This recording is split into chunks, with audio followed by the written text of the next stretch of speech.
युद्ध शुरू होने से पहले कैसी होती है ऊर्जा और उत्साह, जानते हैं आज के श्लोक में। तथा शंखाश्च भैर्यश्च पणवानक गोमुखा सहसैवाभ्यहन्यंत स शब्दस्तु मूलो भवत्। इस श्लोक में कहा गया है कि भीष्म पितामह के शंखनाद के बाद कौरव सेना में विभिन्न वाद्य यंत्र जैसे शंख, भेरी, ड्रम, पणव, आनक और गोमुखा बजने लगे।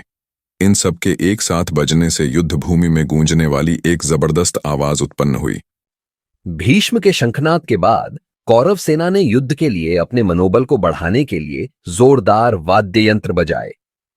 यह उनके आत्मविश्वास और सामूहिक शक्ति का प्रदर्शन था। ऐसी प्रेरणादायक कहानियों के लिए हमारे चैनल को लाइक, शेयर और सब्सक्राइब करें।